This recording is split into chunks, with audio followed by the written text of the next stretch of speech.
Bonjour à tous, bienvenue devant l'atelier. Aujourd'hui il fait beau, on prend un petit peu l'air. Je fais cette vidéo, c'est rare, c'est la première fois que je fais ça, parce que dernièrement j'ai reçu plein de questions et puis je me suis rendu compte que mine de rien il y avait beaucoup de questions qui étaient souvent les mêmes, des questions auxquelles il fallait répondre chaque fois les mêmes réponses, etc. Et je me suis dit que peut-être il serait intéressant pour vous, et puis un gain de temps pour moi, je l'avoue, de vous faire une sorte de petite foire aux questions, ces questions qui reviennent sans arrêt. Alors, je me suis fait une sorte de condensé de tout ce que vous avez pu m'écrire et me demander au téléphone parfois, mais ça va être un petit peu fourre-tout, hein, ça va être comme ça vient. Je vais forcément oublier des choses, je vais forcément pas pouvoir répondre aussi à tout. En tout cas, si vous voyez cette vidéo et qu'il y a des choses qui sont toujours pas claires sur le fonctionnement de The Color Shop, eh ben, je vous laisse libre de mettre un petit commentaire et puis peut-être que si ça correspond à vos attentes, peut-être que j'en ferai d'autres un petit peu plus tard. Donc je vais attaquer la première question. Je suis désolé, il y a beaucoup de bruit autour de moi, j'espère que ce sera audible. La première question qu'on me pose, mais je pense que c'est à chaque fois que j'ai un contact avec un client potentiel, c'est est-ce que c'est ton métier? Alors oui, oui, c'est mon métier. C'est-à-dire qu'aujourd'hui, j'ai une seule activité professionnelle, c'est celle-là. C'est quelque chose que je fais depuis maintenant quelques années. Je m'éclate dans ce que je fais. Je pense que les clients à qui j'ai eu affaire l'ont senti. C'est un métier que je fais sans avoir la moindre formation. Là-dessus, je préfère être complètement honnête. Je suis pas carrossier. Et sincèrement, je souhaite vraiment que ce Color Shop soit quelque chose de complètement différent de ce que vous pouvez retrouver chez votre carrossier préféré. C'est un autre métier, c'est un métier qui est très compliqué, qui demande des compétences que je n'ai pas. Et donc ça fait écho à la deuxième grande question que j'ai très régulièrement, c'est est-ce que tu peux réparer ma moto, je suis tombé. Non, The Color Shop c'est une entreprise de personnalisation, c'est une entreprise de déco. Donc moi mon objectif c'est pas d'aller vous refaire la déco exacte de votre GSX-R 2012 parce que malheureusement vous êtes tombé dans un rond-point. Non, je pense que là-dessus il y a des entreprises, y compris dans la région, hein, je pense à Color of Bike par exemple, qui fait ça, bonjour, qui fait ça extrêmement bien. Et une fois de plus des compétences que moi je n'ai pas. C'est-à-dire que retrouver une couleur, par exemple, retrouver un design, c'est quelque chose qui est très fastidieux et c'est quelque chose sur lequel je ne prends pas mon pied. Donc du coup, je ne fais pas ce genre de choses. C'est un peu direct, je suis désolé si ça en déçoit certains, mais je pense que si vous venez vers moi, c'est plus parce que peut-être que le GSX-R il est tombé dans le rond-point, mais maintenant vous voulez avoir quelque chose de beaucoup plus personnel sur la machine, et là par contre, on peut s'amuser à réfléchir à quelque chose de tout à fait unique. Je continue sur les questions qui viennent régulièrement. Une question régulière, c'est est-ce qu'on peut tout faire? Alors oui, oui, on peut tout faire en gardant le cadre que je viens d'expliquer sur la personnalisation et donc la décoration unique.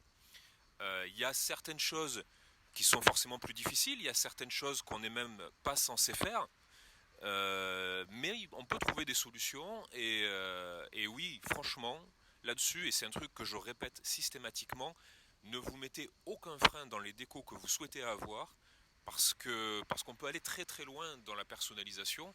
Et moi, ce qui m'éclate le plus, c'est justement de sortir un peu des sentiers battus et de vous proposer des choses, des couleurs, des designs que vous ne trouverez pas à la première sortie.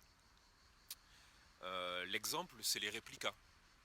Bien sûr, je peux faire des réplicas. On peut même aller chercher, et j'en ai fait une récemment, une réplique d'une moto de mondial de la fin des années 80, du début des années 90. On peut aller chercher des choses très poussées. On peut aussi, si vous voulez, faire la pure réplique, je sais pas moi, de la moto de Marc Marquez, si vous voulez. Une fois de plus, j'appuie, tout est faisable. Dans ma perception de ce que j'aime faire, c'est toujours moi je vous pousserai toujours à mettre au moins des éléments qui vous sont très personnels, même si on part d'une base connue. Je continue toujours sur les questions. Alors, je suis désolé, c'est un petit peu en vrac, mais j'espère que je vais pas trop vite aussi. mais je me les suis notés comme ça et donc je vais y répondre comme ça. L'atelier, on y est en fait là. Vous voyez peut-être derrière moi la cabine. Je suis pas dimensionné carrossier de nouveau. Et surtout, je suis pas destiné à recevoir du public. Donc je réponds à une question indirectement, c'est l'un d'entre vous qui a envie de passer. Alors bien sûr, je le fais, mais par contre, vous passez sur un rendez-vous, tout simplement parce que je travaille seul, et que si je passe ma journée dans la cabine, eh ben, je ne suis pas dans des bonnes conditions pour vous accueillir, et même si je prends beaucoup de plaisir à vous voir régulièrement, boire un café, discuter d'un projet, c'est quelque chose, j'apprécie en tout cas, que vous me préveniez, que vous me disiez que vous avez envie de le faire, et du coup je vous prévois du temps. C'est quand même vachement plus qualitatif que le coup de téléphone, je suis devant le portail et moi je suis en plein travail et du coup on peut pas avoir un premier contact ou même un contact tout court de qualité. Donc là-dessus il y a des horaires. Moi en fait ma façon de travailler parce que j'aime ça et parce que ça correspond à ma vie perso, c'est de travailler très tôt le matin. Donc généralement je suis à l'atelier ici à Château-Renard aux alentours de 5h30 du matin. J'en pars en tout début d'après-midi. Sur un créneau comme ça, même si vous avez envie de passer boire un kawa et discuter, vous pouvez le faire. Comme je viens de le dire, un petit coup de téléphone, un petit message, que ce soit sur le site internet ou sur la page Facebook. Et comme ça, voilà, si vous avez l'envie de discuter, moi j'aime bien, ça me fait une pause aussi, et puis j'aime bien vous rencontrer. Mais voilà, ça se prépare un petit peu. Je continue toujours en vrac. J'ai eu pas mal de questions après la sortie du confinement et comment on dit le départ, le redépart des saisons sportives moto. J'ai eu beaucoup de questions sur le sponsoring. Alors, je vais être franc, je vais être direct. Le sponsoring, non. Aujourd'hui, tous mes clients paient. Bien évidemment, j'ai des partenaires. Je pense à Enzo Boulom, qui est un garçon que j'aime beaucoup, qui est un ami en fait, et qui va avoir des tarifs préférentiels, tout simplement parce que je le vois comme un partenaire. Alors oui, on peut devenir partenaire, mais une fois de plus, je suis franc et direct, il faut rouler au niveau mondial. Parce que le seul intérêt pour moi de faire un partenariat, c'est mon plaisir perso. Ça n'a rien de commercial. C'est-à-dire que Enzo, pilote en championnat du monde d'endurance, il y a très peu de chances qu'il me ramène des clients parce qu'un photographe a pris son casque en photo. Et là-dessus, je prends toujours le petit contrepoint. Je serais curieux de savoir du tac au tac et sans chercher sur internet si vous connaissez le peintre de Marc Marquez. Et du coup, vous imaginez bien que moi, petit peintre français, il y a très peu de chances qu'une peinture que j'offre à un pilote me rapporte quelque chose. Donc oui, si vous avez un très gros niveau et que je peux prendre mon petit plaisir à voir une de mes peintures à la télé quand je regarde les courses, contactez-moi. Pour le reste, dites-vous bien que c'est une activité qui prend beaucoup de temps, dont j'essaye de vivre, c'est pas toujours facile. Donc il y a des coûts, et donc les peintures sont payantes, même pour le sport. Là-dessus, je parle du travail, c'est aussi une autre question qu'on me pose régulièrement. Comment ça se passe? J'ai une idée vague de ce que j'ai envie de faire sur mon casque, sur ma moto, ou sur même toute autre chose. Bah dites-vous bien que l'accompagnement que je vais vous donner, c'est pas juste la peinture. C'est-à-dire que généralement, il y a des semaines de travail avant le premier coup de peinture qui vont correspondre à ce travail de design, justement.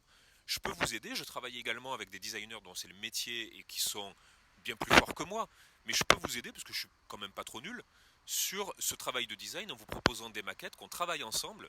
C'est quelque chose, bien évidemment, qui est incorporé au prix de la peinture, donc il n'y a pas 25 factures. Et du coup, oui, c'est quelque chose que je peux faire pour vous. Hein, bien évidemment, main dans la main. Il faut voir un petit peu cette relation comme la relation, pour ceux qui ont été tatoués, que vous avez avec un tatoueur. Vous arrivez avec une idée vague, le tatoueur a sa sensibilité, va vous accompagner jusqu'au produit fini, mais ça se fait main dans la main, jusqu'au premier coup de peinture, où là, après, c'est mon travail, évidemment. Je parle peinture. Une autre question, j'enchaîne, hein, c'est dense, mais j'essaye de faire en sorte que ce soit pas trop long. On me parle de sticker. Alors oui, bien sûr, je peux vous faire du sticker. Je travaille avec un partenaire qui fait des choses de qualité. Comment je pourrais vous expliquer? Le stickage, c'est quelque chose qui peut être très qualitatif. c'est pas quelque chose sur lequel je prends beaucoup de plaisir. Parce que moi j'aime peindre, tout simplement. Ça peut faire gagner du temps. Par exemple, vous voulez vous faire peindre une moto de piste dont on sait très bien qu'elle va finir dans un bac à gravier. Il n'y a pas vraiment d'intérêt de prendre une énorme facture pour avoir une peinture qui va être entièrement faite en peinture, sachant qu'il y a des chances de chute. A contrario, si vous voulez un casque top qualité, bah par exemple là, voilà, c'est entièrement peint, il n'y a pas un seul sticker. Vous allez peut-être avoir envie d'avoir uniquement de la peinture. Donc au final, les deux sont possibles. Pour moi, la qualité 100% peinture est au-dessus. Sur la qualité des couleurs, par exemple, sur le fait que quand on vous le livre, vous avez une bille sans aucune aspérité.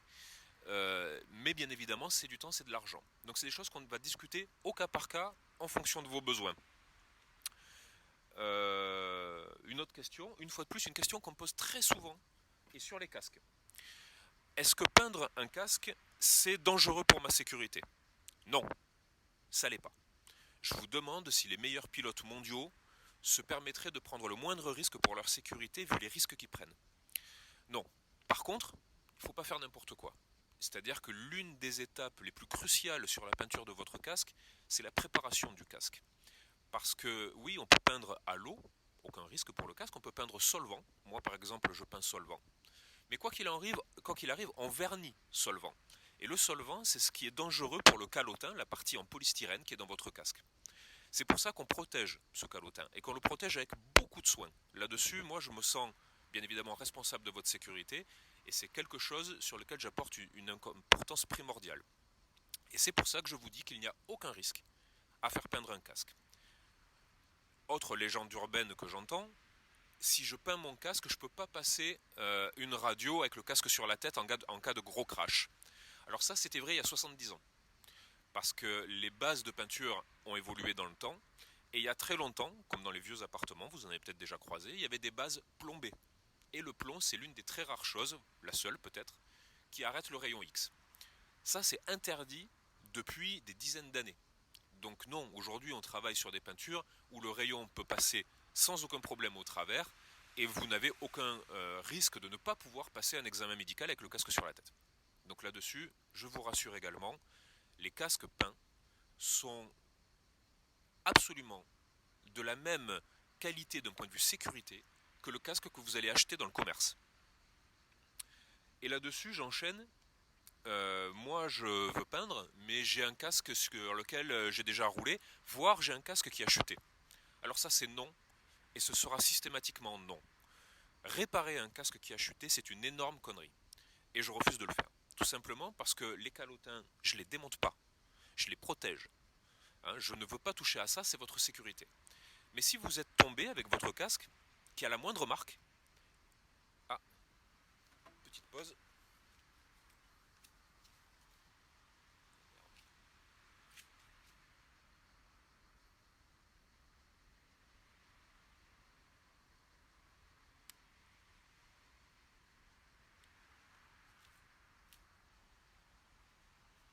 Voilà, désolé, petite pause, changement de batterie. Donc oui, je disais, s'il y a la moindre petite marque, ça veut dire que le casque est tombé. Ça veut dire que la partie externe du casque a pu reprendre sa place, elle a une forme à peu près normale, peut-être juste quelques rayures. Mais par contre, le calotin dessous a fait le job, il s'est écrasé, va protéger votre tête, mais par contre, lui, il ne peut pas revenir. Donc du coup, si je vois arriver un casque qui est marqué, il sera pas peint. Et là-dessus, je vous encourage vraiment, si vous partez sur un projet de peinture, que ce soit casque, que ce soit carénage, que ce soit n'importe quel objet, si vous voulez que je vous peigne une table, je vous peins une table. Mais par contre, partez sur du neuf. Pourquoi? Parce que partir sur un objet qui a été utilisé et qui est marqué, c'est beaucoup de travail pour retrouver un état de surface propre à peindre, et du coup, c'est autant d'heures qui vous seront facturées. Donc moi, je vous encourage plutôt à partir sur des choses neuves. Généralement, on s'y retrouve dans le tarif final. Et surtout, moi, derrière, je peins en toute sérénité et vous avez un produit qui est absolument nickel. Là-dessus, d'ailleurs, sur le tarif, parce que bien évidemment, c'est la question. Il y a deux questions, en fait, qui sont les questions.